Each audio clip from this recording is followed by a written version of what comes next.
أمين، بعدما شاهدت منتخب غينيا في كأس الأمم الإفريقية، هل هو ذاك المنتخب المزعج الذي يمكن أن يزعجنا في تصفيات كأس العالم؟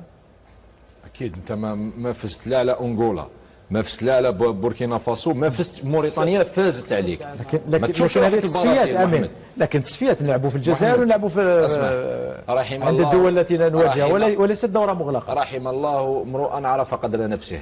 ما تنطلقش من كونك البرازيل راح تواجه غينيا، انطلق من كونك الجزائر التي خسرت أمام موريتانيا وستواجه غينيا. إذا حبيت تفوز على غينيا لازم تبدأ تعمل على هذا الأساس، أنك راك ضعيف، تبدا تعمل باش تعاود تقوي نفسك باش تواجه منتخب غينيا في افضل الظروف وتكون في افضل الاستعدادات وفي اوج العطاء باش تقدر تفوز على غينيا. الان محمد، هل نحن ضعفاء؟ نحن ضعفاء. خرجت انت في اخر مجموعه. امين، انت واحد كنت ترشح، قلت لي المنتخب الجزائري عندي امل فيه انه يفوز بكاس افريقيا. اكيد احنا رشحنا على الاسماء محمد. ترشح منتخب ضعيف انه يفوز بكاس محمد.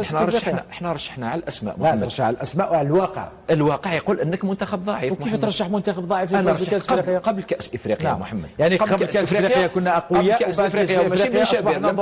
هذا الامر ليس حكرا لابن شباب. في الجزائر انا مازال نقولها بالتركيبه اللي عندنا تاع اللاعبين مرشحين للتتويج بكاس افريقيا، وبالتركيبه اللي عندنا مرشحين حتى كيف اصبحنا ضعفاء حتى نصف نهائي كاس العالم عادي بطريقه عاديه. عندك ضعفاء في نظرك؟ في بدايه الدوره لقينا روحنا ضعفاء. طريقه تسيير المنتخب لم تكن صحيحه محمد، وقلناها باش الانسان ما يقعدش يستر في الكلام محمد. كي نغلقوا ملف ماذا بنا نغلقوه الى الابد، ما كنا نزيدوا نعاودوا نفتحوه. الانتقادات قلناها في وقتها. انت اللي حيرتني. الان خلاص قلت لي منتخب مرشح وراح نفوز بكاس افريقيا، ومن بعد قلت لي احنا منتخب ضعيف ولازم نبداو نعملوا. هذه اللي معليش محمد، انا ما ندورش في رايي. انا قلت لك كيه رشحت المنتخب الوطني الجزائري، ولو كان تعاد الدوره مجددا نقول لك انا نرشح المنتخب الوطني الجزائري. نعم. ونزيد نقول لك حاجه، المنتخب الوطني الجزائري اذا جاء مدرب جيد مرشح باش يتوج بكاس افريقيا 2025، ولو انها صعبه لعده اعتبارات.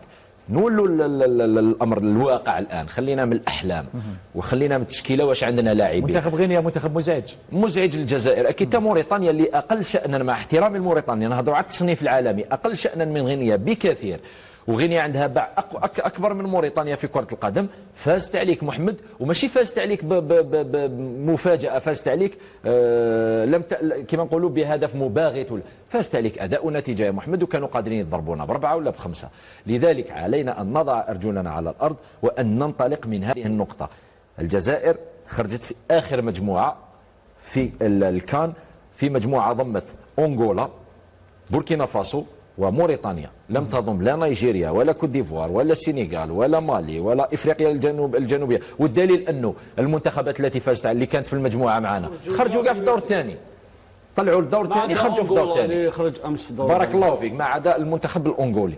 لذلك محمد علينا إن أردنا أن نطور أنفسنا، علينا أولا الاعتراف بأننا حاليا منتخب ضعيف. خرجنا من الدور الأول لكأس أفريقيا في مجموعة ضعيفة، خرجنا آخر المجموعة، كانت تكفينا 3 نقاط فقط للمرور إلى الدور الثاني. لم نستطع حتى أن نوفر 3 نقاط من أجل الصعود إلى الدور الثاني للأسف. وهذا الأمر يا محمد لا نقوله من أجل انتقاص المنتخب، أني نقول لك وأعيد وأكرر، التشكيلة التي لدينا محمد تستطيع الوصول إلى نصف نهائي كأس العالم. لذلك قلت لك أن طريقة التسيير في كأس أفريقيا لم تكن جيدة، لم تكن في مستوى اللاعبين. الآن مع مدرب جديد، مع نفس جديد، مع ديكليك جديد، مع طريقة تسيير جديدة إن شاء الله تكون طريقة تسيير صحيحة لهؤلاء اللاعبين، مع اللاعبين مع المواهب المرشحة للقدوم في الفترة المقبلة إلى المنتخب الوطني الجزائري. أعتقد أنه ستكون هناك تغييرات بإذن الله. بإذن الله لما تأتي مباراة غينيا سنكتشف إن كانت غينيا ستشكل مشاكل للمنتخب الوطني الجزائري أم لا. ستكون مباراة صعبة محمد. منتخب غينيا شفناه كيفاش خرج. انك